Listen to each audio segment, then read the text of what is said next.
Hello नमस्कार दोस्तों। आज हम करेंगे एथिक्स का पहला चैप्टर और इसी तरह से हम क्रम वाइज पूरे एथिक्स करेंगे। अगर आपको अच्छी लगे हैं तो वीडियो देखें, अगर वरना आप इसको स्किप कर सकते हैं। नीति शास्त्र एक आदर्श विज्ञान है।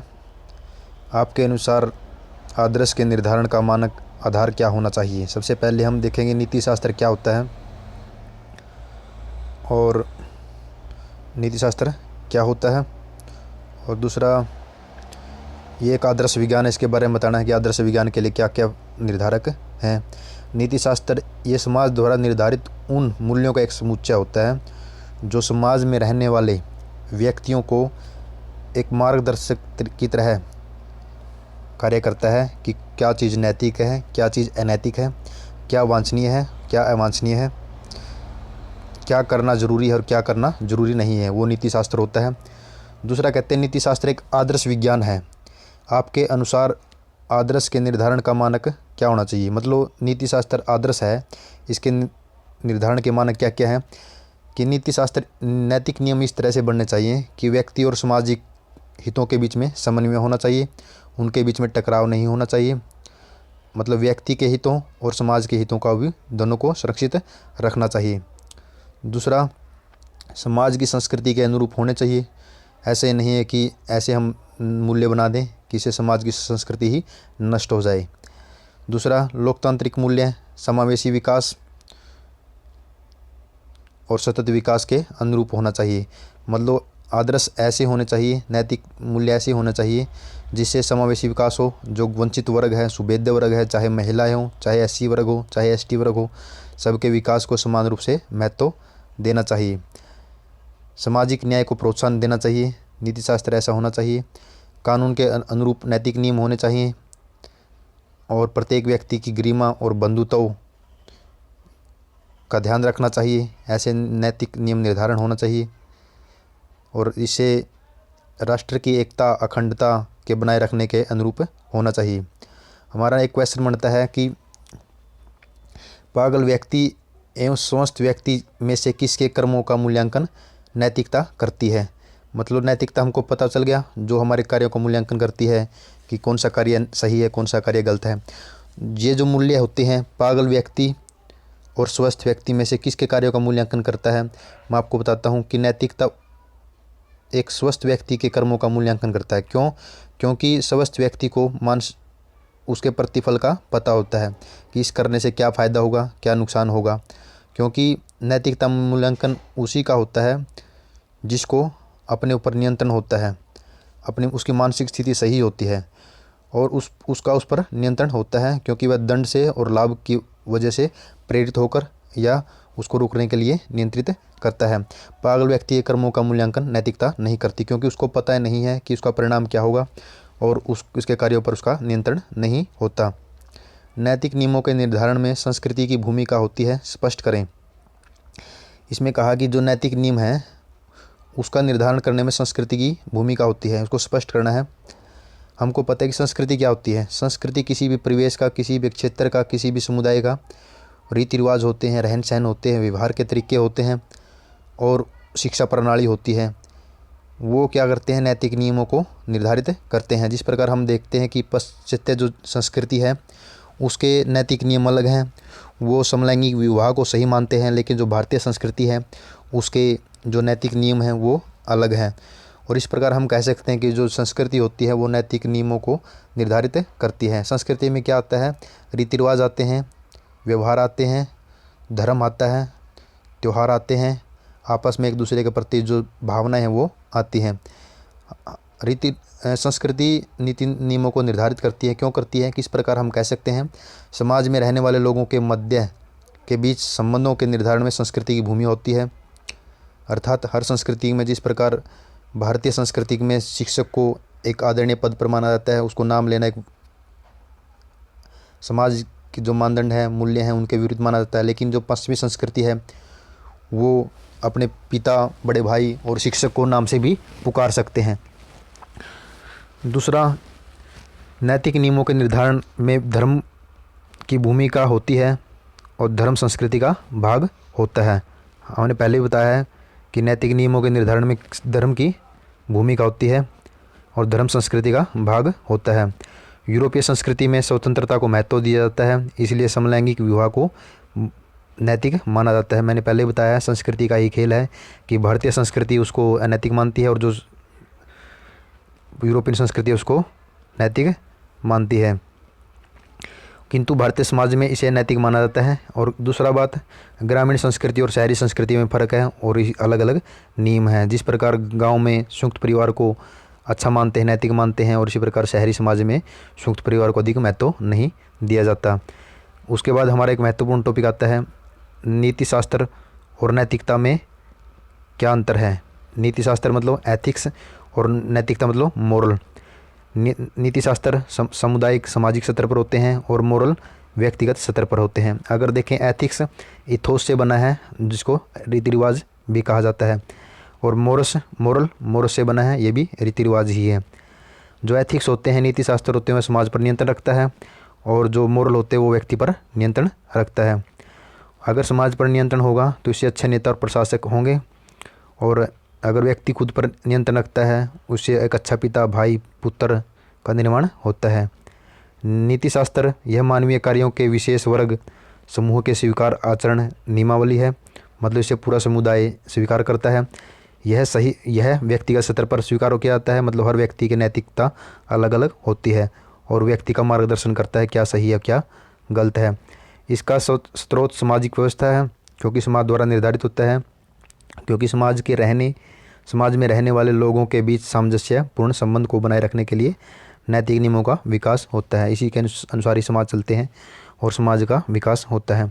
इसका स्रोत व्यक्ति की आत्मा है, क्योंकि व्यक्ति स्वयं गलत या सही के संदर्भ में निर्णय लेता है। इसका स्रोत व्यक्ति की आत्मा होती है, क्योंकि हर नैतिकता हर व्यक्ति की अलग अलग होती है। कुछ व्यक्ति बड़ों का आदर करना सही मानता है, लेकिन कुछ बड़े व्यक्तियों को नाम से पुकारना, बराबर का दर्जा देना, हाथ मिलाना आदि मूल्यों को सही मानता है। आगे है जो नीति शास्त्र होता है, इसका अनुपालन इसलिए किया जाता है कि समाज इसे करने के लिए कहता है, क्योंकि समाज इसका निर्धारण करता है कि आपको जो नैतिक नियम हैं उनका पालन करना होता है। जबकि नैतिकता का अनुपालन इसलिए किया जाता है क्योंकि हम मानते हैं कि गलत और सही क्या है। एक व्यक्ति ही मानता है कि क्या सही है क्या गलत है। नीति शास्त्र का विरोध करने पर समाज के आलोचना का शिकार होना पड़ता है और समाज दंड भी दे सकता है, लेकिन नैतिकता का विरोध करने पर एक अंतरात्मा से ग्लानि महसूस होती है, पश्चाताप होता है। नीति शास्त्र किसी विशेष स्थान, समाज या कानून के द्वारा शासित होता है। एक विशेष संस्कृति के अनुरूप नीति शास्त्र का निर्धारण होता है, जबकि नैतिकता सांस्कृतिक मानदंडों से परी होती है, मतलब जो समाज के जो संस्कृति होती है उससे हटकर होती है, क्योंकि एक समाज में सैकड़ों लोग रहते हैं।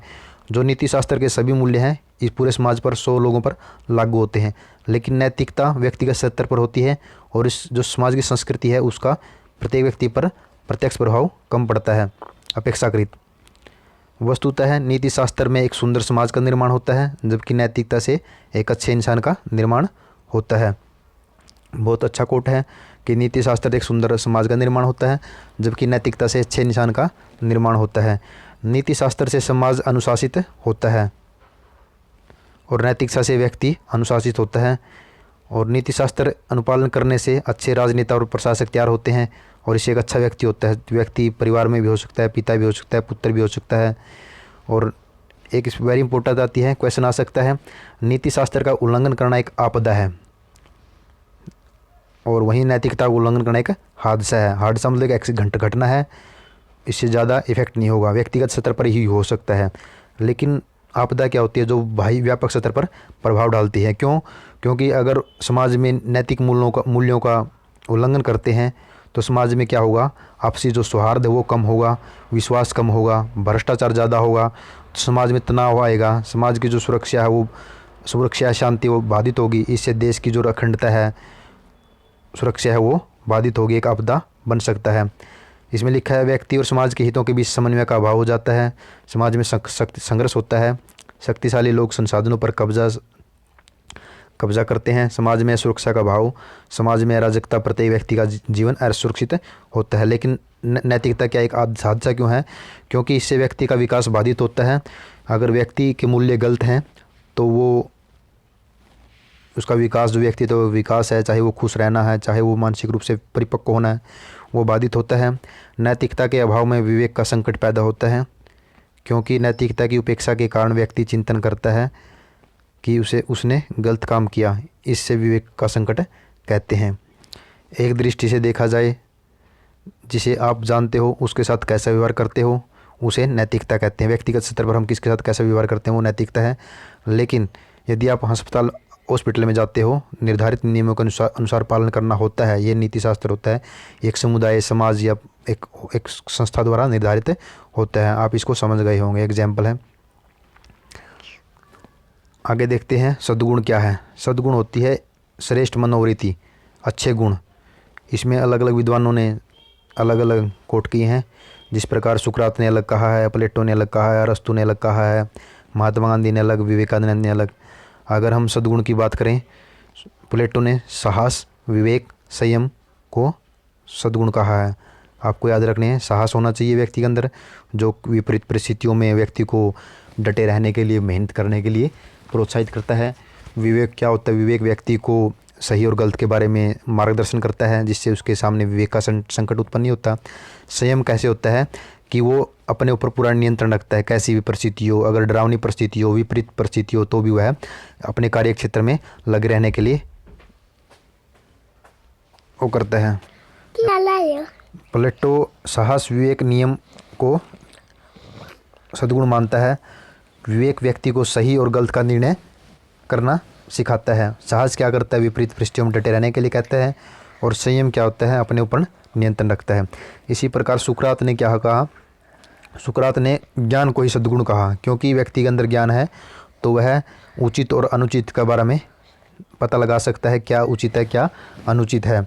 ज्ञान के आधार पर ही व्यक्ति उचित और अनुचित का बोध होता है। व्यक्ति को अगर पता चल जाता है कि गलत काम करने से क्या परिणाम होगा, तो इससे वह गलत काम करने से पहले ही रुक जाता है। जब ज्ञान का उदय होता है तो व्यक्ति सत्यनिष्ठा और कर्तव्यनिष्ठ हो जाता है और व्यक्ति नैतिक मूल्यों को जीने लगता है। साहस, संयम, प्रेम, भाईचारा सभी सद्गुण के रूप हैं। यहाँ सुकरात ने सद्गुण की एकता का सिद्धांत दिया। मतलब ये नहीं है कि खाली ज्ञान होना चाहिए, बल्कि ज्ञान के साथ साथ व्यक्ति के अंदर साहस भी होना चाहिए, संयम भी होना चाहिए, प्रेम, भाईचारा सभी सद्गुण के रूप हैं। यहाँ सुकरात ने सद्गुण की एकता का सिद्धांत दिया। ज्ञान के उदय होने पर अगर व्यक्ति को ज्ञान प्राप्त हो जाता है तो वह जियो और जीने दो की नीति की बजाय दूसरे को जिलाने के लिए जीने की बात करने लगता है। ज्ञानी व्यक्ति मानव कल्याण के लिए प्रयास करता है। जैसे बुद्ध, पैगंबर साहिब, मदर टेरेसा, ये व्यक्ति ऐसे थे जिन्होंने ज्ञान था और अपने वास्तविक जो जीवन का अस्तित्व है उसके बारे में जाना, और इन्होंने अपना पूरा जीवन ही समाज सेवा में व्यतीत कर दिया। गांधी क्या कहते हैं? गांधी कहते हैं अद्वैतों की अनुभूति के बाद व्यक्ति अहिंसक हो जाता है। अरस्तु क्या कहते हैं? अरस्तु कहते हैं साहस, संयम, प्रेम, भाईचारा, मित्रता सभी सद्गुण हैं। अगर आपको मित्रता देखनी है कि कौन मित्र अच्छा है, कौन मित्र सही नहीं है, उसको 3 आधार बताए हैं अरस्तु ने।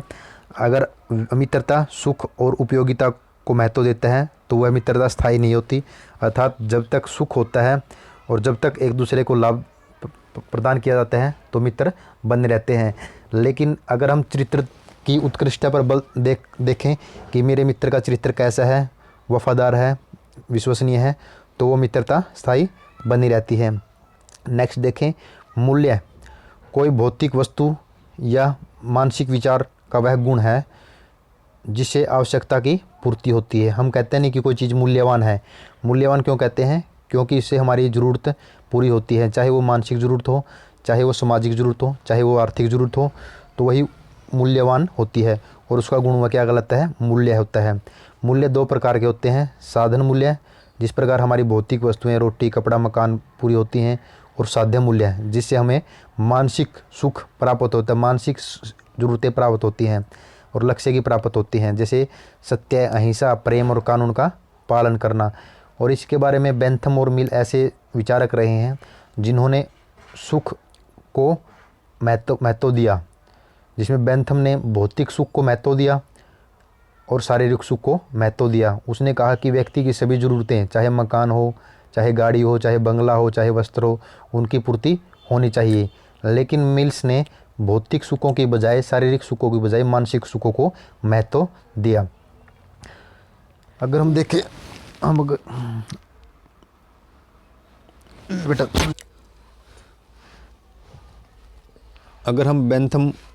अगर हम देखें कि प्रत्येक गतिविधियां, व्यवस्था तथा नीतियों का मूल्यांकन सुख के आधार पर ही होना चाहिए। अगर कोई चीज़, कोई क्रिया ऐसी है जिससे सुख मिलता है वो सही है, उसको नैतिक माना। और इसने और जो बेंथम है उसने शारीरिक सुख को अधिक महत्व दिया, और जो मिल्स ने मानसिक सुखों को महत्व दिया और यह कहा कि साहित्य पढ़ने से जिस सुख की प्राप्ति होती है वह अन्य सुखों से सर्वश्रेष्ठ है। और मिल्स ने एक बात और कही है, संतुष्ट शुक्र की अपेक्षा असंतुष्ट शुक्रात होना अच्छा है। देखो ये क्वेश्चन यूपीएससी में आया हुआ भी है कि संतुष्ट शुक्र होता है सूअर। अगर एक सूअर संतुष्ट हो जाता है उसकी बजाय असंतुष्ट शुक्रात क्या था, इसको जानने की जिज्ञासा बहुत रहती थी। यह अत्यधिक सामाजिक ज्ञान को प्राप्त करना चाहता था और उसको अपने क्वेश्चन का उत्तर मिल जाता था, उसके पास नया क्वेश्चन खड़ा हो जाता था। इसके कारण उसने इसको असंतुष्ट शुक्रात कहा। चाहे उसको अपने सभी जवाब मिल जाते थे लेकिन उसके बाद भी उसको कुछ जानने की इच्छा रहती थी। और यही कहा गया है कि संतुष्ट सूअर की अपेक्षा असंतुष्ट शुक्रात होना अच्छा है। यहाँ शुक्रात शब्द ज्ञान का सूचक है, नैतिक और ज्ञान का सूचक है। आज के युग में सुख को भौतिक सुख के रूप में स्वीकार किया जा रहा है। क्यों किया जा रहा है? क्वेश्चन आ सकता है कि आज सुख को भौतिक सुख के लिए स्वीकार किया जाता है। इसका कारण क्या है? आज का युग उपभोक्तावादी युग है, परिणामतः भौतिक सुखों पर बल दिया जाता है। किसी व्यक्ति के सम्मान, प्रतिष्ठा का निर्धारण भी उसके भौतिक सुखों के आधार पर हो रहा है। अगर व्यक्ति के पास ज़्यादा सम्मान है, प्रतिष्ठा है, उसका निर्धारण, उसके पास कितनी गाड़ी है, कितने बंगले हैं, उसकी प्रतिष्ठा का निर्धारण भी उसके भौतिक सुखों के आधार पर हो रहा है। अगर हम आगे देखें, किसी व्यक्ति के सम्मान और प्रतिष्ठा का निर्धारण भी उसके भौतिक सुखों के आधार पर हो रहा है। ज्ञान की प्राप्ति भी भौतिक साधनों की प्राप्ति का साधन बन चुकी है। अर्थात आज व्यक्ति, कोई भी विद्यार्थी है, अच्छी शिक्षा प्राप्त करता है, चाहे वो MBBS करता है, चाहे वो MBA करता है, चाहे वो MCA करते हैं, कोई भी प्रोफेशनल कोर्स करता है, तो उसका आखिरी मकसद क्या होता है? अच्छा रोज़गार प्राप्त करना, अच्छा धन कमाना, अच्छा पैकेज प्राप्त करना। और जो शिक्षण संस्थाएं हैं उसमें भी जो विद्यार्थी का मूल्यांकन है आर्थिक पैकेज के आधार पर ही किया जाता है। कहा जाता है ना कि जो IITian होते हैं उनको संस्थान से ही अच्छी कंपनियां ले जाती हैं अच्छे पैकेज के आधार पर। अगर सुख को भौतिक सुख के रूप में स्वीकार किया जाता है तो इससे एक गंभीर परिणाम होते हैं। अगर व्यक्ति भौतिक सुखों को अत्यधिक महत्व देता है तो इससे परिणाम निकलते हैं संसाधनों का दोहन, जिससे पर्यावरण की समस्या खड़ी हो जाती है। अर्थात व्यक्ति क्या करता है? अत्यधिक वनों को काटता है और अत्यधिक उद्योग धंधे स्थापित करता है, और जो ऊर्जा के संसाधन हैं जिस प्रकार कोयला का यूज करता है अत्यधिक विकास, आर्थिक विकास के लिए। इससे क्या होता है? जो पर्यावरण की समस्या होती है, पर्यावरण की समस्या के कारण लाभ, जो आर्थिक लाभ है वो कुछ विशेष वर्ग उठा लेते हैं, लेकिन उसका परिणाम है वो एक सुभेद्य वर्ग के ऊपर अधिक पड़ता है। और अधिक अगर सुखों को भौतिक सुख के रूप में स्वीकार किया जाता है तो बेटा हीरा, अगर व्यक्ति भौतिक सुखों को अत्यधिक महत्व देता है तो इससे क्या होगा? संसाधनों का दोहन होगा और पर्यावरण की समस्या होगी, भ्रष्टाचार में वृद्धि होगी। हमको पता है सामाजिक अन्याय में वृद्धि होगी, क्योंकि कुछ लोगों के पास अत्यधिक धन होगा और कुछों के पास गरीबी, भूखमरी जैसी स्थिति उत्पन्न हो जाएगी। इससे सामाजिक अन्याय में वृद्धि होगी, क्योंकि मजबूत वर्ग द्वारा संसाधनों पर कब्जा कर लिया जाएगा और वंचित वर्ग वंचित ही रह जाएंगे। नैतिक मूल्यों की निरंतर उपेक्षा होने के कारण अनैतिक समाज का निर्माण होगा और कर्तव्य निष्ठा, सत्यनिष्ठा, ईमानदारी एवं कानूनों की उपेक्षा होने लगेगी। दोस्तों धन्यवाद। अगर ये लेक्चर अच्छा लगता है आप इसको लाइक भी कर सकते हैं, चैनल को सब्सक्राइब भी कर सकते हैं। अगर आपको ये फ़ायदेमंद नहीं लगता तो आप इसको छोड़ भी सकते हैं। और अगली वीडियो में हम आगे शुरू करेंगे एक बेहतर और सुंदर समाज के निर्माण के लिए सुख को किस अर्थ में स्वीकार करना चाहिए। मतलब अगर आप एक सुंदर समाज का निर्माण करना चाहते हैं तो वास्तविक सुख क्या होगा, आप इसको किस अर्थ में लेंगे, इसको हम करेंगे। धन्यवाद दोस्तों।